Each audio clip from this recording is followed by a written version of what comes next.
ओम श्री परमात्मने नमः। जय श्री कृष्ण मित्रों।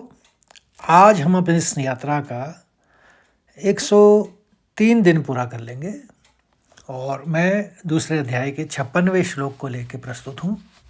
इस श्लोक में भगवान कृष्ण उस व्यक्ति के भावनात्मक संतुलन या इमोशनल इंटेलिजेंस की व्याख्या करते हैं।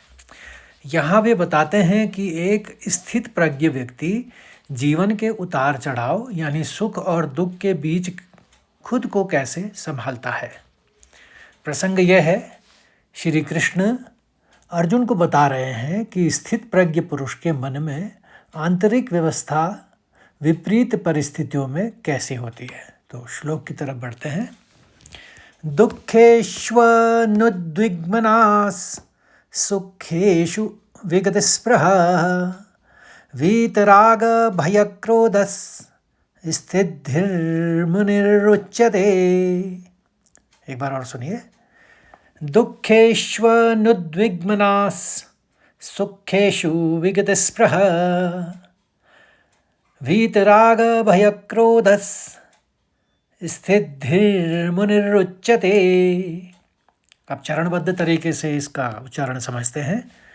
पहले चरण में एक ही शब्द है, दुःखेष्व।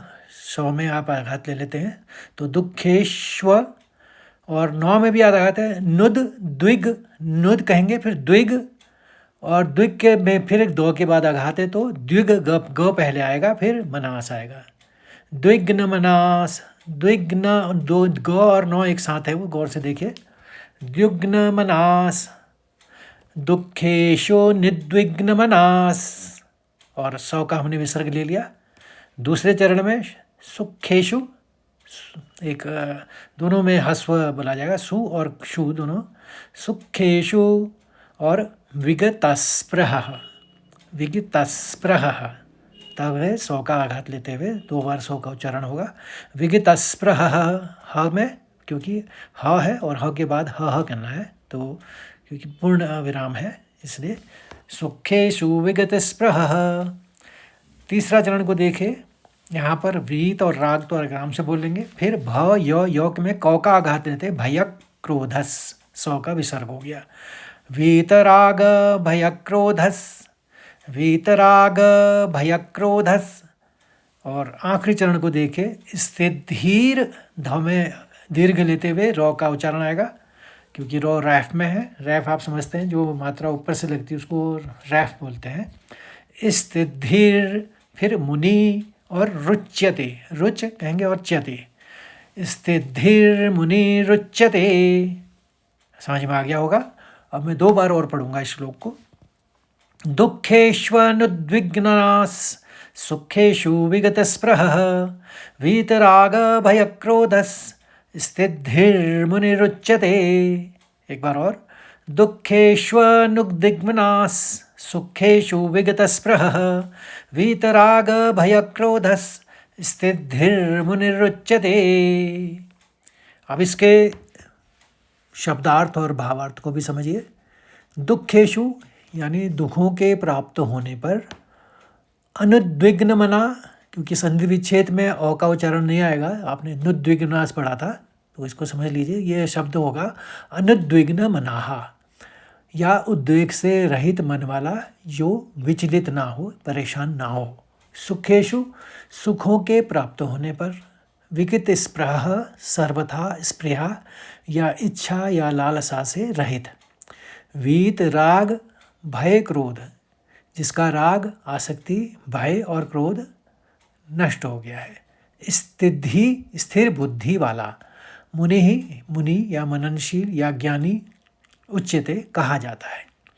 हिंदी में सरल अर्थ यह है कि भगवान कृष्ण कह रहे हैं अर्जुन को, दुखों की प्राप्ति होने पर जिसके मन में उद्वेग या डिस्टर्बेंस नहीं होता, सुखों की प्राप्ति में जिसकी स्पृहा या लालसा सर्वथा दूर हो गई है, तथा जिसका राग, राग बोलते हैं अटैचमेंट को, किसी चीज़ से जुड़ना, मोह करना, भय और क्रोध ये नष्ट हो गया है, ऐसे मननशील पुरुष या स्थित प्रज्ञ या स्थिर बुद्धि वाला कहा जाता है। अब इसका भावार्थ भी समझ लीजिए। कृष्ण यहाँ एक मानसिक योद्धा या मेंटल वॉरियर का चित्र खींच रहे हैं। सबसे पहले दुखों में शांति। जब जीवन में समस्याएं आती है तो वह रोता नहीं है या ये नहीं कहता कि मेरे साथ ऐसा क्यों हो गया या क्यों हुआ। वो शांत रहकर समाधान खोजता है। सुखों में संतुलन।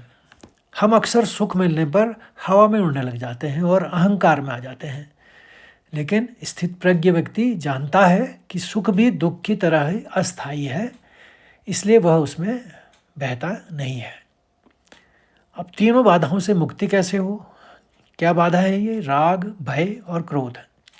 राग बोले तो अटैचमेंट, किसी चीज़ से इतना चिपक जाना कि उसके बिना नहीं रह सके, उसे बोलते हैं राग। यानी हम आजकल मोबाइल देखते हैं तो मोबाइल में हम चिपके रहते हैं, उसके बगैर हम छोड़ के एक पल नहीं रह पाते, तो ये अटैचमेंट को ख़त्म करना है। ऐसे ही बच्चों का सुख है, पत्नी का साथ है, या अपने माँ बाप के प्रति जो हमारा प्रेम है वह भी राग के अंतर्गत आता है। भय, फियर, खोने का डर या भविष्य की चिंता। क्रोध या एंगर, जब इच्छा पूरी ना हो तो पैदा होने वाला गुस्सा। निष्कर्ष ये निकलता है कि जिस व्यक्ति ने इन तीनों पर काबू पा लिया हो वही वास्तव में अपनी बुद्धि का मालिक है या वही स्थिर बुद्धि है। तो आशा करता हूँ मित्रों आपको यह श्लोक अब अच्छी तरह से समझ में आ गया होगा। कल हम फिर एक नए श्लोक के संग मिलेंगे, 57वें श्लोक के साथ।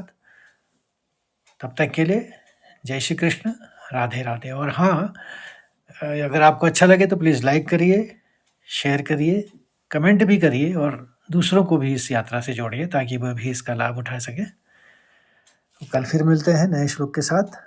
तब तक के लिए जय श्री कृष्ण, राधे राधे।